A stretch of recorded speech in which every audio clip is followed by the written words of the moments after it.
Sean is known for his contributions to stochastic processes, stochastic control, reinforcement learning. He has more awards than I could list in a relatively short amount of time. So what I will say is, I was at CDC in Miami just before Christmas, where there was a workshop in honor of Sean's birthday, and then he delivered the plenary talk the next day, or 2 days later. And both the workshop and the talk were definitely highlights of the conference, so very glad to have him talk now. That's very kind, thank you. Oh boy, it's a pleasure to be here. Actually, I was here 9 years ago, and I was a baby then in this area. Actually, my first paper was probably 2003 with economists at Illinois, actually in Kucho right there. And I'd actually quit because of the frustration in debates with economists. I mean, I was so excited about this work. When I first presented it, I didn't realize I would get screamed at, And actually, through Ramesh Johari and I shook hands in 2008 and said, we will never work in power again. And then I got an email from Frank in 2009 or something about this workshop here in 2010. And it was just too awesome to pass up. So I came here scared to death and got yelled at a bit again, but it was so much fun. Actually, it was this meeting 9 years ago that brought me back into power, and I never left. So originally, if you look at the program, you'll see a different title. It's something about distributed control and blah, blah, blah. Partly from talking to Stan over there, it seems really important for me to stir things up a bit and talk about, I mean, the questions just a moment ago, you can see I really would want to provoke a debate on markets and really talk about these issues, because it couldn't be more important today than ever, way more than 9 years ago. It's obvious that we have to have a really serious discussion about markets. So this is joint work with 1 million people. My economist friend in Kucho at Illinois, my previous graduate students and professor at Illinois, and then current students. Anna Busic over there is a co-author in all the control parts of this talk. Thanks to sponsors. It looks like a giant talk, but it's not. I'm going to give you mainly a picture show. In particular, this first section is 2 pictures, basically. It's the talk that I would have given if I was going to give a controls talk today. And I think that Anna Busic in April is going to give a talk on our work on control. But I want to talk about the amazing things you could do with control, very much like internet congestion control, to make to balance the grid without anyone even noticing it. And control is a beautiful subject. So is mathematical economics. And I'm going to basically, that's my talk in 2010 right there. It's absolutely beautiful and it gives insight. But in many ways it's flawed. And I had a new insight last year on why it's flawed, which I want to talk about. So there's absolute beauty there, and sometimes the genius of the market plays out in a wonderful way. Sometimes it falls on its face. And I think in power that's more true than in most applications. And then I want to talk about an efficient outcome. What do they look like? So if we're going to talk about efficiency, we should at least say what the social planner's problem would be, right? And we can write that down in no time at all. And so we can take that as a benchmark to figure out how you would achieve that true optimal solution. Okay, so that's the talk. There will be not much scientific content at all. That's fun. So in terms of control, this has been our goal. A lot of people working in demand-side management. We've got a whole bunch of loads here. This is sort of a joke of just residential loads, pools, refrigerators, water heaters, and the grid operator wants to put in some reference signal, and they want to see power deviation to match that perfectly. That's been our goal for the last 5 or 6 years, and we've done a lot of work on that. We want to make everyone happy. So this water heater is going to be happy in the sense that it's not being stressed, it's not chattering on and off, and the consumer wants that hot water exactly. The consumer doesn't want to notice a thing, and then the grid wants to be able to get whatever kind of services it wants. That's been our goal. End of section 1.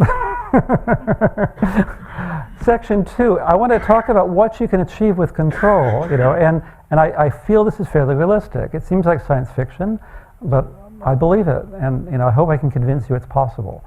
I'll explain what these pictures are here. So first of all, what does the balancing authority want in a region?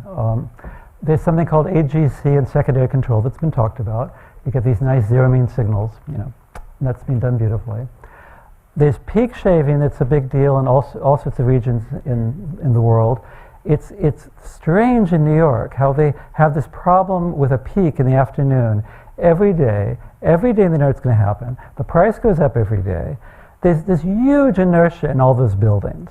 You just let the control engineers in there. We would pre-cool by 0.5 degree, and then let it get warm up 0.5 degree. Peak is gone. Completely gone. But the control engineers aren't allowed in the room.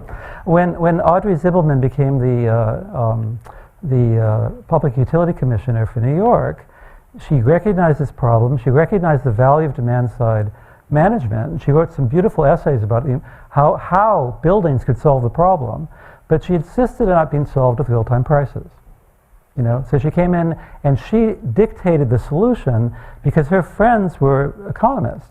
And there were no control theorists sitting around at the PUC in New York.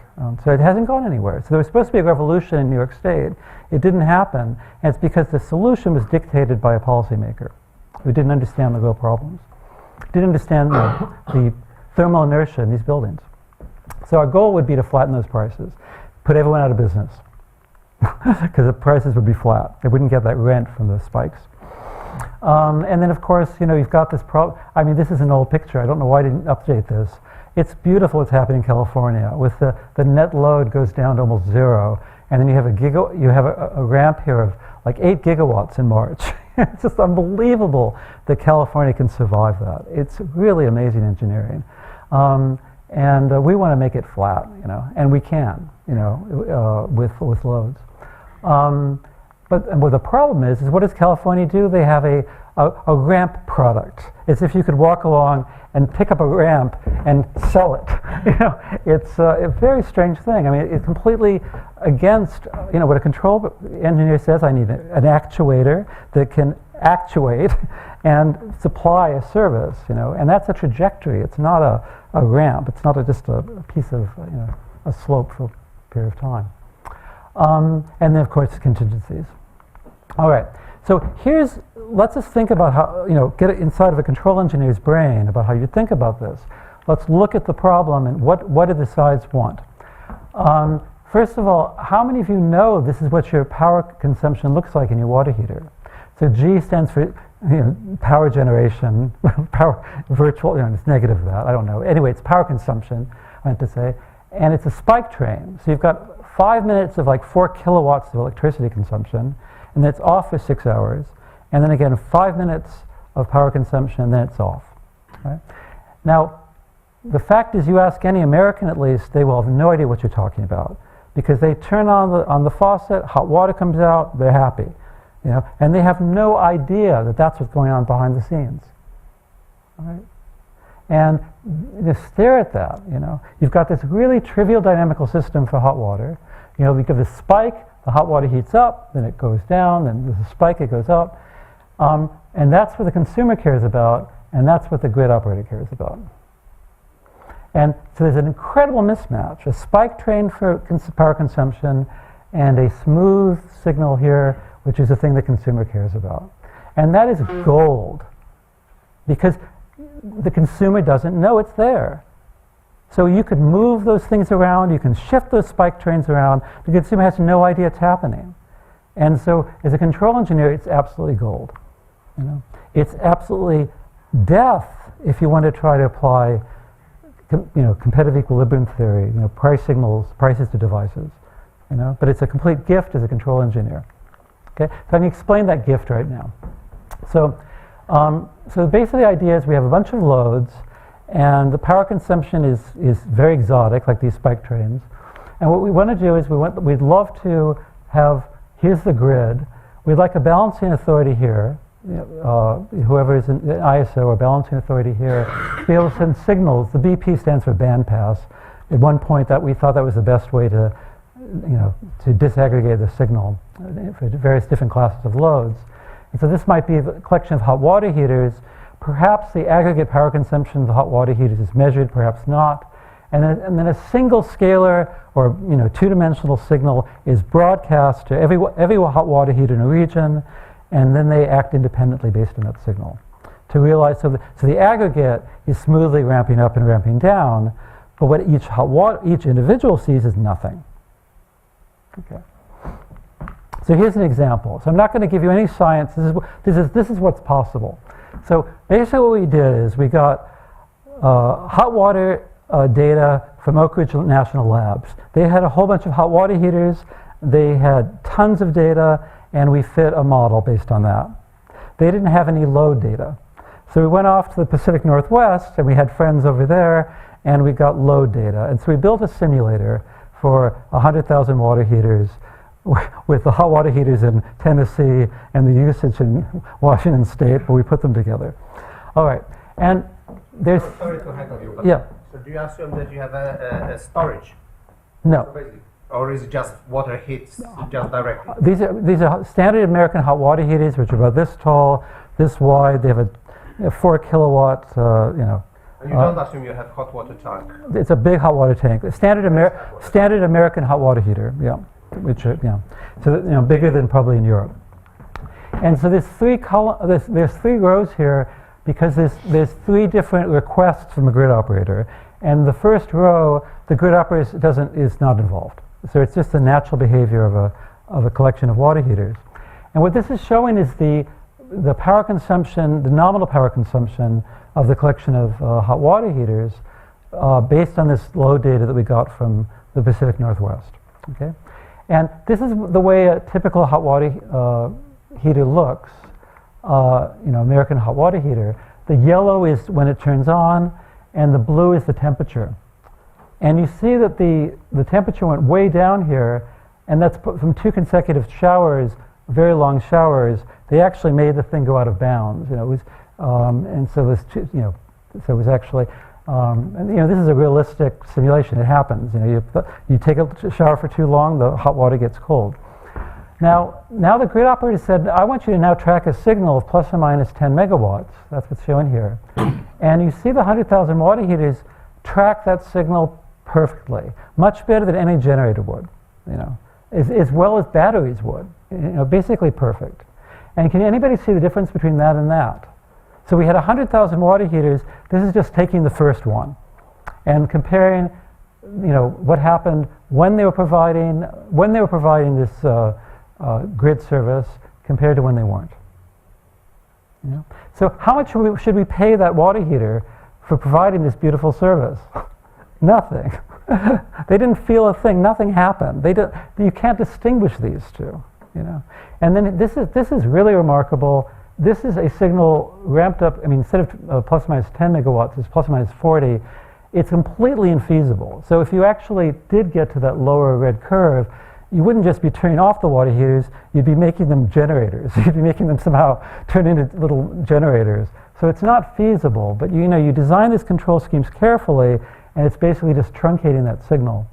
And even though you're really stressing the population, it seems this individual doesn't even know it. All right. So with automation, you can do amazing things, And if we could just, I think Frank Kelly on Tuesday said, if we could just put in a computer chip, just mandate that in every hot water heater, we could get this, and nobody'd notice it, And the thing is that, just like an American doesn't know how their hot water heater works, American doesn't know how their computer works. Bandwidth is going up and down, it's ramping up and down. And nobody's paying me pennies per bit, and the whole system works beautifully. It's incredibly robust through decentralized control. And Frank mentioned at a meeting in Irvine 2 years ago that debates about having real-time markets for bits were actually happening in the early 80s. There was actually, and people were saying the network's way too complex to ever control, and people have have their own selfish interests. They'll blow up the grid. But just a few hacks of distributed control, it's solved. There are markets. Wait, that's right. I forgot to say this. I'm Sean Meyn. I've never been a Stalinist, and I'm not a Stalinist, and I believe in markets. there's been incredible innovation because of capitalism in the communication sector. On top of that, you've got a Stalinist TCP, which is throttling up and down bandwidth. So control and economics can exist in cooperation. All right. And so this is just a picture showing you can provide ramping services, just tracking a sawtooth curve with a collection of hot water heaters. And this exotic green thing is a scalar signal that's being broadcast to all the hot water heaters. It's just strange. I mean, that's the genius of control. How on earth would that green thing make that sawtooth curve realized? It's wild. You know, I love control. Anyway, this is just an advertisement. Hopefully Anna will explain some of our work in April, I hope, but maybe not. There's other work done at Berkeley and at Michigan, in Vermont, Imperial College. I don't know if other people can do this, all right? I haven't seen it. So it's a challenge to Imperial College. I don't know, and also Berkeley and all that. Can they reach capacity limits with a collection of water heaters? I don't know. So this is all, work ongoing. Okay, so the genius of the market. What's really funny is that is a slide from 2010 when I was here 9 years ago. And this is something really I always love showing people. We did it first. I lived in Illinois for 20 years. We saw the crisis way before California did. Prices went to $7,000 a megawatt hour instead of 20 when they deregulated, meaning re-regulated the markets there. And when the price hit 7,000, they freaked out and they put a price cap on. And look what happened the next day with the $5,000 megawatt hour price cap. The area under this curves are the same. The price cap didn't do a thing. So California, look at that, $250, $70. We had 5,000, before, and that's never talked about. So anyway, so Texas was the best. 2011, the reaction, when the prices hit $3,000, which is 100 times more than normal, there was a big debate, there was a lot of anger, and the solution from the PUC was to triple the price caps. Okay. Anyway, so I'm putting this in not to be adversarial. I'm not trying to pick a fight, any personal fight. I'm trying to pick a debate. I want somebody to argue with me. And people do say that California would have worked if you had gotten consumers in the loop. And by getting consumers in the loop, they mean prices to those consumers. In particular, Bornstein and Wallach says higher prices will reduce consumption in real time. They still say this, and I'm not trying to pick on Frank Wallach. I'm just saying people are saying this today, and I can't do my control job if they are going to do that. I can't possibly implement a decentralized control scheme in water heaters if these prices are going to be thrown at me. And I'll explain why. Again, and Bornstein as well. So if two people in California who have incredible power to try to move things in the right direction as California goes from natural gas to electricity. Like all the hot water heaters over the next couple of years will be changed from natural gas to electric. And this could ruin everything. The fact that the people with the most say, so control theorists don't have any say in policy making. People like Frank and Soren, they have all the say. And we've got to somehow get a control person in the room as well. Economists and control engineers. Okay, so let me just briefly go through how beautiful the theory is. I mean, why it's so seductive. So here's some work that's very old from 2000. I presented this in 2010. It was 5 years old then, with In-Koo Cho, about trying to understand why prices are so volatile in every market there is. And it was just a standard sort of thing. We had a day-ahead market and a real-time market. We ignored the day-ahead market and just looked at real time. And what's really funny is that I had no idea about Renee Ade's work, and we had a very similar model. So we were looking at Brownian motion as a model for deviation and forecast. Later on, we were able to relax those statistical assumptions. But so the real-time market was our focus, and we were looking at a reserve process, basically, and trying to understand how prices would vary with reserves. Okay, and so there it is. So basically we took reserves to be generation minus demand, and demand was actually actual demand minus forecast. We pretended that's Brownian motion in the first paper. We relaxed that later. And G would be deviation in capacity from the day-ahead market. Okay, so this would really be a zero mean, or not zero mean, but there'd be some reserve level. It would be fluctuating around some level in reality.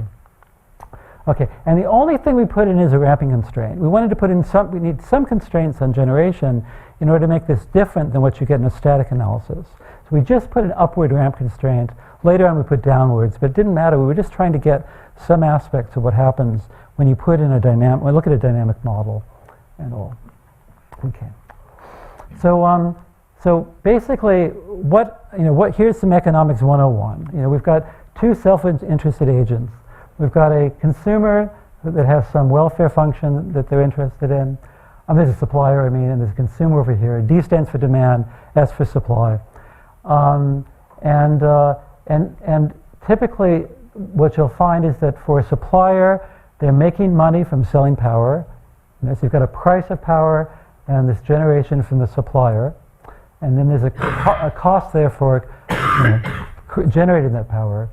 And then you've got the suspicious thing here of the welfare function for the consumer. There's some welfare for the power that they get, and then there's a cost that they have to pay. And I put a P there. It's sort of a nominal price I'm going to stick in. That's just a dummy variable, really, for now. Okay, so basically, in competitive equilibrium theory, this P is assumed to be exogenous, which is reasonable if there are a lot of players, that no individual can affect the price. And of course, that's not always the case.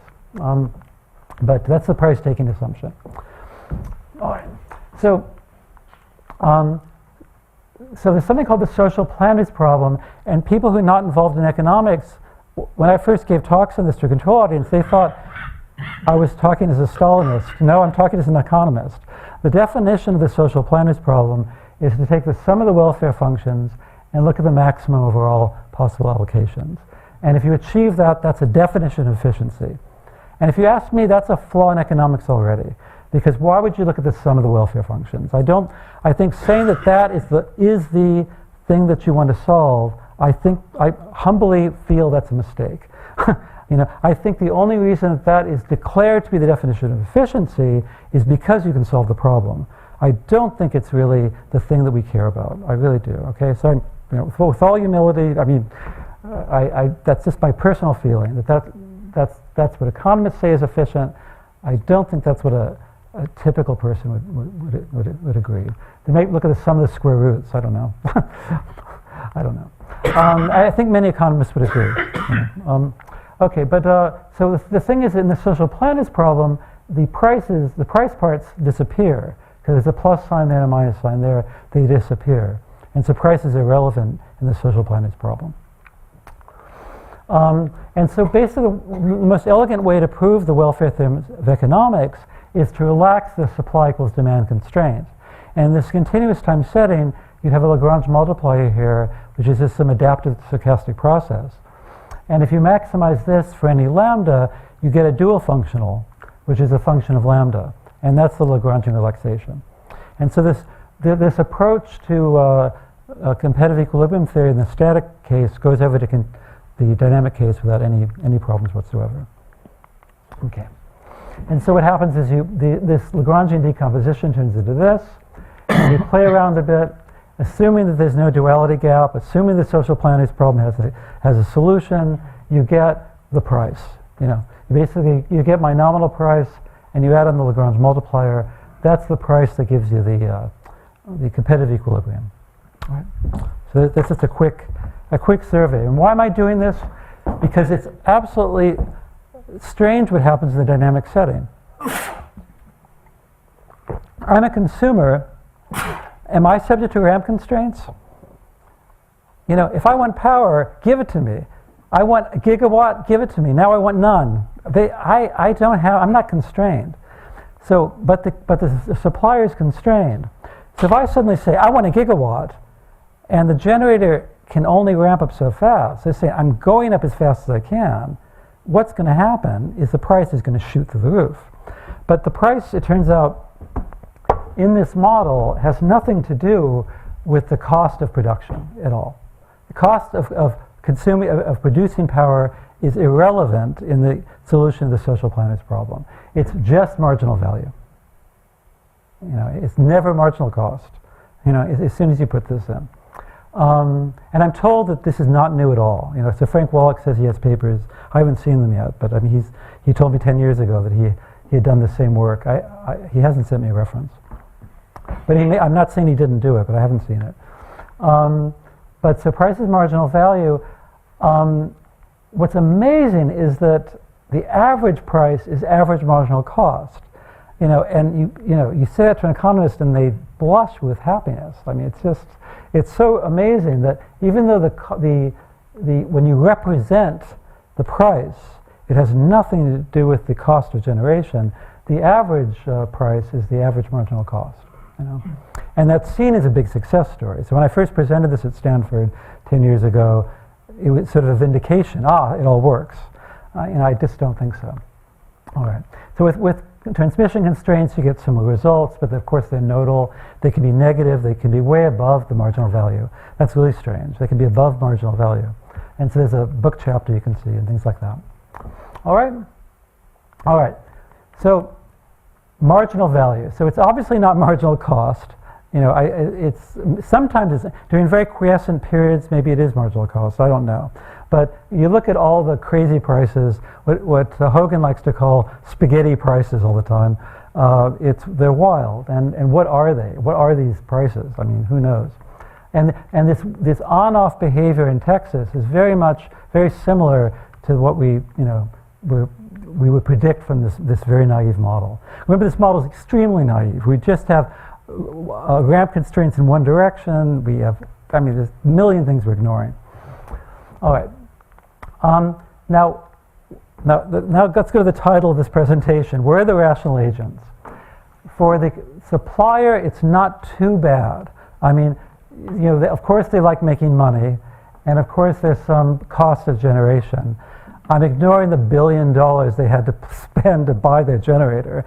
The staff that comes in every day, whether they win the bid or not, there's still people coming to work. I mean, we're ignoring a lot, but it's not too bad. If we're just talking about operations, just in the real-time market, it's not too bad. But what about this? So this is an awful picture of me around that time, looking very serious. I'm trying to look like my co-author there.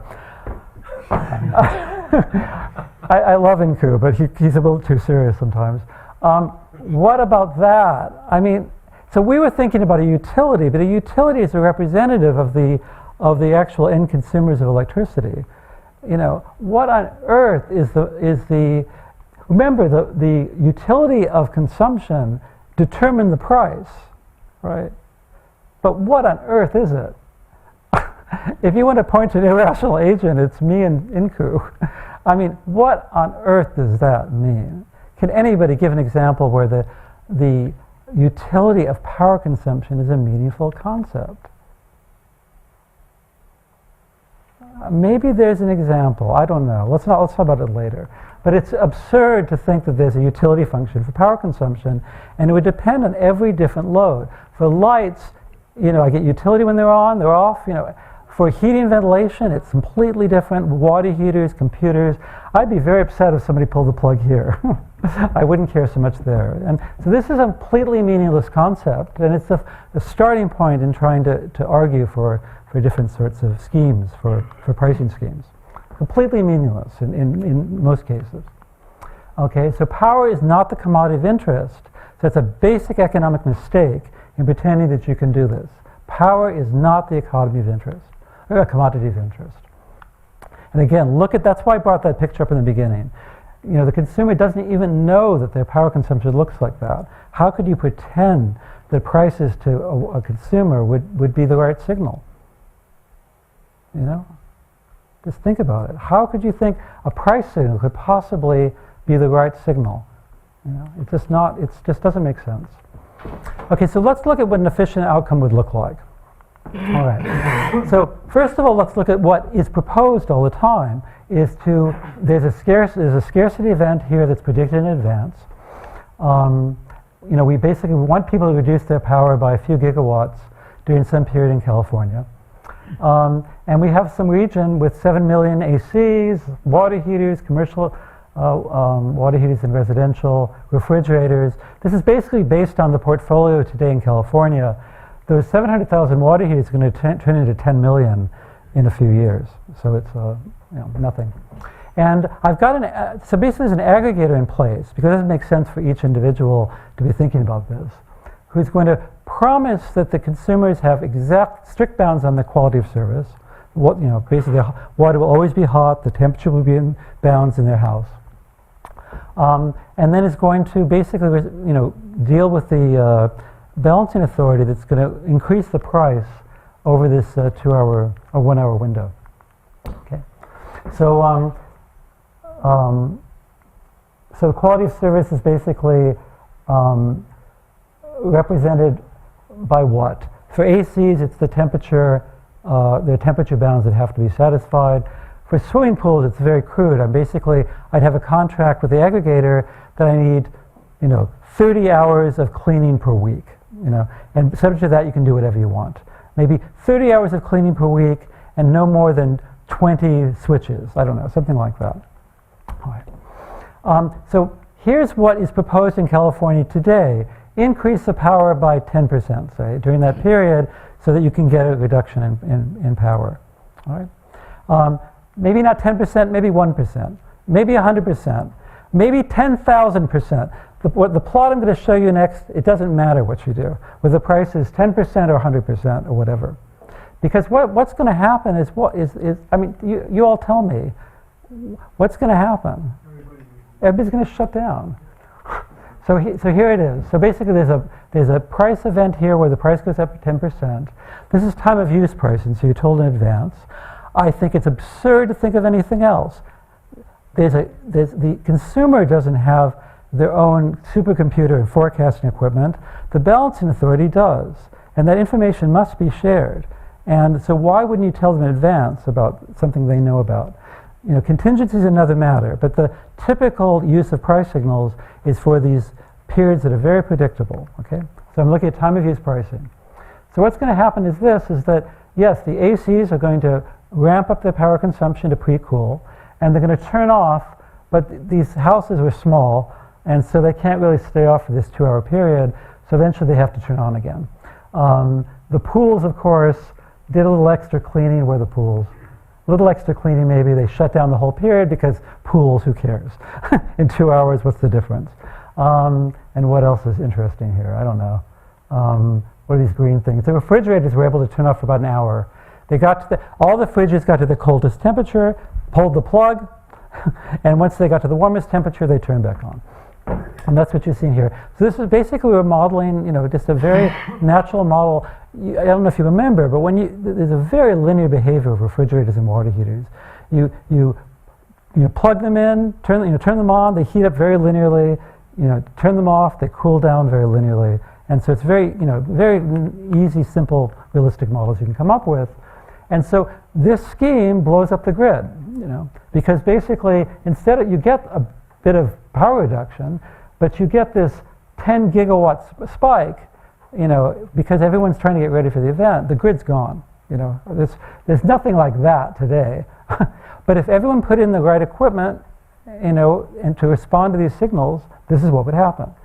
So there's no way it can work. And if I'm wrong, tell me. Let's have a fight, a debate, a friendly debate. Nothing is personal here. But if you really believe that price signals are going to control the grid, tell me where I'm wrong. All right? Give me a few more minutes and tell me where I'm wrong. I really, I'm tired of this. Seriously, it is a bit personal because I've given this speech for 15 years, and I've had people typing while I'm going and saying, please stop typing, let me finish. And then there's no questions. And I find out the next day that everyone went and had Sherry and laughed at me. And they were quoting, Arrow and Coase and De Boer and whatever, and said, it's all been proven that it's going to work. Well, that doesn't work, okay? And so if you know that Arrow proved it would work, and Arrow had MATLAB going and actually has a different simulator, I want to see it. So don't withhold information from me. If you've got a counter argument, share it with me. So I do have that picture. Yeah, I do have the picture you mentioned. My firm belief is that the energy economists are confusing jet engines with ailerons. So you've got jet engines, the bulk power is like the day-ahead market maybe, or it's energy, and I want to buy a block of energy and so forth. And you've got the real-time market, which I know is a zero-mean signal you're trying to track. I know that because I can look at the Pacific Northwest where they don't have a real-time market, and the deviation, the balancing market, the balancing control, it's not a market, is a zero-mean signal. That's like an aileron that goes up and down, okay? Why would you pretend that an aileron is providing a power service or something? It's a control signal, and you can't pretend it's energy, and the kinds of services we need right now desperately are like battery services, which are not an energy service. Okay, so that's something that's actually from the 2010 lecture as well, I believe, that's been refined over the years. So again, that's a debate we should have. Are power economists confusing ailerons and jet engines? All right. Okay, so I believe you could get a price signal that would make the behavior work, but it would be non-causal, it would be device dependent. And I think, I haven't got a complete proof, but I think the price is the same as the Lagrange multiplier for the dynamics of the device. So you'd send one price signal to one class of water heaters, another price signal to another to refrigerators, another to computers, another to light bulbs. Every load would get their own price signal, and you'd have to solve an Euler-Lagrange equation for every load. Why on earth would you do that? So forget it. So now let's find out what the efficient outcome actually is, and then we'll break. So a efficient outcome would be what? You maybe still have an aggregator, but they'd have a contract with both parties. They'd have a contract with the consumers of electricity and the grid operator, and make promises to all sides, and then optimize based on that. Okay, and so this is a really naive thing to do. I just want to show you what it would look like. So this is the net load in California. Actually, this is from March. This is real data from March of last year. The net load in California, where you had a ramp of 14 gigawatts. Isn't that something? That actually happened, and California did not implode. It's absolutely amazing, that's possible. And let's look at a future in which we actually have computers in every device, and we guarantee that the QoS limits are satisfied. And let's see if we can try to flatten out this horrible thing. Okay, so you get this crazy behavior from the power consumption from the refrigerators and water heaters and so forth, and you're able to reduce that peak in generation by maybe 3 or 4 gigawatts here, which is a huge amount of money, and also smooth the ramp quite a lot. It's still pretty awful. And that's basically the portfolio of just residential loads plus commercial hot water. If we got the commercial loads in there as well, I bet this would be really flat. Okay, so we didn't do all of that. If you did go further to like where California is going, where the F stands for fast, we increase the number of residential hot water heaters from millions a day to 10 million over the next few years, then this becomes extremely flat. The generators don't mind that at all. And so that to me is very exciting because there is a transition in technology. The water heaters all will be electric. And so if we could get that equipment in place, we could create this, We could actually flatten out this load. And again, of course, there'll be batteries as well. There'll be other technologies that come around. I'm not saying we just could do this with residential loads, but the fact that this is possible with the distributed control, not point-to-point communication, is beautiful. And if somebody can do it with price signals, great, but show me, just give me a MATLAB simulation. All right. Okay, so the other things, cow cooling, by the way, is huge in Colorado. That's a huge load, very flexible. Irrigation is awesome in California. It's amazing. And again, plug-in electric vehicles would be amazing. Again, they're huge. That's harder than, we were just discussing this. Electric vehicles are easy in a sort of a shared environment because the risk goes way down. If you depend on your own car, that's a tricky contract. That's harder. But anyway, that's something to be discussed. And commercial HVAC wasn't even in this picture. And that's one of the biggest things you could have. Can you imagine if I threw in commercial HVAC? I just didn't have the nerve. It would be flat. It would just be flat. Commercial, there's so much thermal inertia. You have so much flexibility in the fans and the chiller tanks. We didn't have the data either. We didn't have all the. So we'll work on that. Okay, conclusions. So again, a rational agent in Cambridge wants the hot water. They don't know anything about that. That is not a very rational thing to do, to try to maximize something like that. So markets are awesome. I do believe that, and I'm not saying that's. I believe in capitalism. I think it's awesome, but real-time prices are completely whatever that says. So real fast. So we need to hit. So over the next 4 months, we need to understand better how we got here. It wasn't Fred Schweppe. If you read his book, he wasn't an evangelist. You know, he acknowledged the problems with fixed cost, the $1 billion for a generator. You know, so then why are spot prices always seen as a solution? And can someone give me an economic justification? And I'm sorry, Hung Po, but I don't agree that PJM is much better than FP&L. I think that floater-powered light has the most efficient generation in the country. We survived Irma, Hurricane Michael, all these hurricanes. The infrastructure is insane, and we have the cheapest electricity prices in the country. So you know, I don't think that so we should do some work to find out what is the value of the restructuring of the power sector. So we need a market design that takes into account the zero marginal cost of all these resources, the demand dispatch and the batteries. And we need a CEO model. We need somebody who can do long-term planning to know, do I buy this $1 billion resource or this $1 billion resource? You know, it's either going to come from the government or from a CEO who, you know, a company that's going to can bear that risk for 40 years. And then control architectures. I love the fact that more and more I'm believing that it's not that different looking at communication networks and power systems. I never would have believed that 10 years ago. But a lot, you know, there's so many commonalities. And, you know, our work at Vermont would suggest, and Stephen Lowe, I should mention, and suggest the gap's not that large. And there's questions about distribution. Forget all that. Thank you. Yeah, that's after Irma, my house. And there's a little final question for you all. Thank you very much.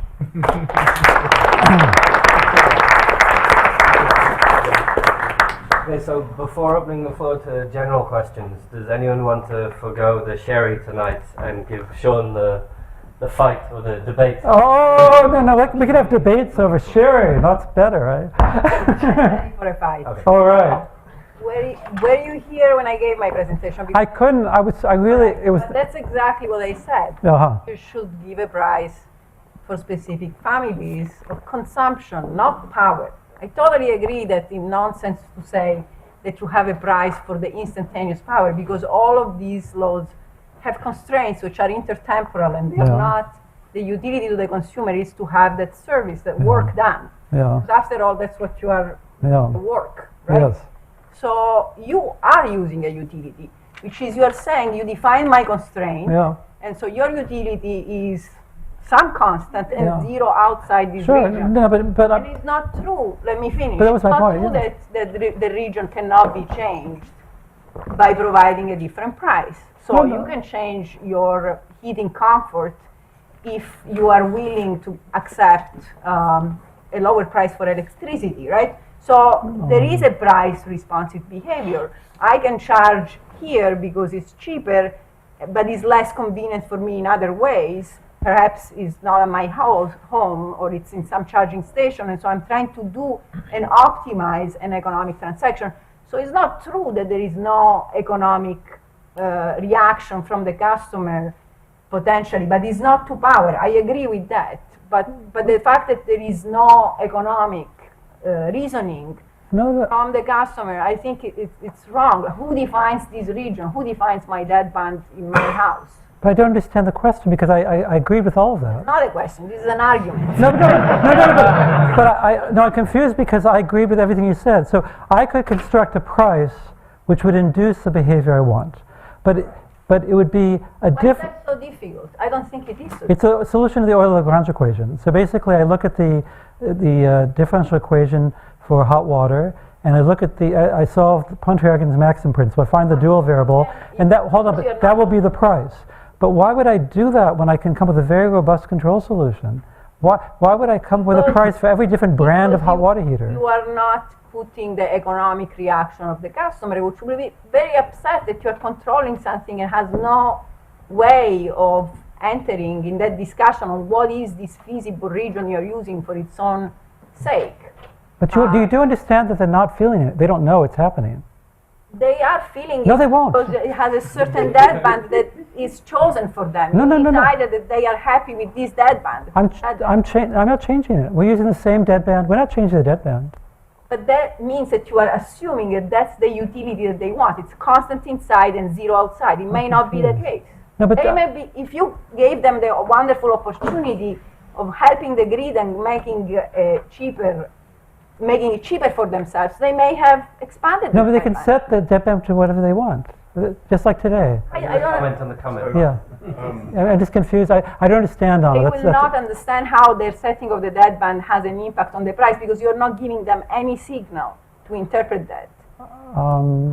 You're not giving them any signal that will tell them, oh, you could do this and you will have a lower price. Well, that's another point. Well, that's a good point. So there could be an incentive to say, if I double my deadband, that would double the value to the grid, Exactly. and that could be So a. you should have an incentive. for But that. that's not a real-time price. That's like a contract that says that you will get so many pennies per month if you double your deadband. That's a Contract could possibility. change. That's a contract. Yeah. It could change, though. They can change on a daily But a basis. contract like that seems fine, yeah. But there's an issue of certainty to the grid operator. They want to know it's there. So change it every day scares me. Of what Yeah. phase? Anyways. Okay. I think I'm going to build on that one, actually. Had you been here for my presentation, you know how fundamentally I agree with what you're saying. Okay. Therefore, I'm going to argue ferociously against some of the details. All right. So, you have to have a consumer value proposition which is focused on consumers. And consumers are complicated people, and I'm not sure that many of them will respond to pricing. In fact, I had to repeat multiple times in my answers to questions that consumers, on the whole, are very price insensitive, which I think is consistent with what you said. Yeah. So the role of the aggregator becomes particularly important because they have to construct a value proposition for the consumers, and some of the value in some way has to be shared with the consumers. Right.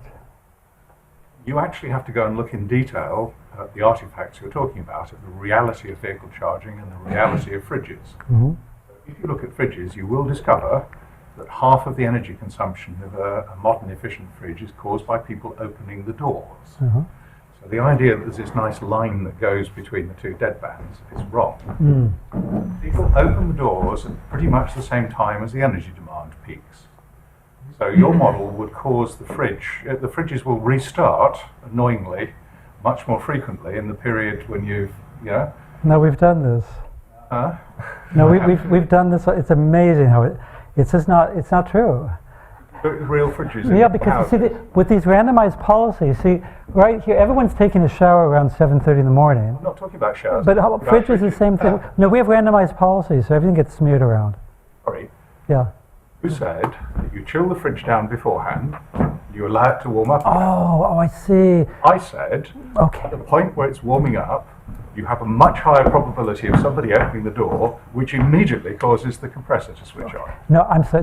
That plot was not meant to be. That was a caricature. Okay. This is reality because it's a very high fidelity simulator. That last plot was only meant to be able to give you all an intuition about how much capacity could be obtained with good control. I'm not saying that was accurate. Yeah. I'm making the argument that if you're going to show pictures like that, you need to do the quality of work that you've shown here, because you need to go beyond the control to the actual operation of the device in the consumer environment. No, we've done that, okay? Absolutely. And there'll be hedging. So, in fact, there was hedging here. We didn't turn them all off. We turned them off to 90%.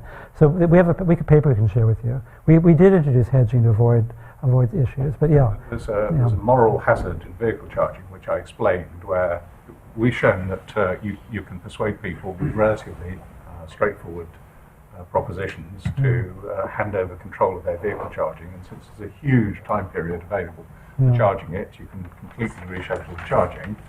But if someone says, I don't want it until tomorrow morning, but they turn out to have a personal emergency and they suddenly need it, a sensible supplier would choose to recharge the vehicle sufficiently that the normal distribution of their local journeys is enabled even if they came home empty.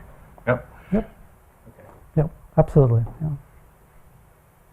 Yeah, I don't really follow. I follow most of what you say, but I think if we start from the logic that there are some things that you can't really control with prices, I don't really follow how you go from that to concluding that we need a market for zero marginal cost resources.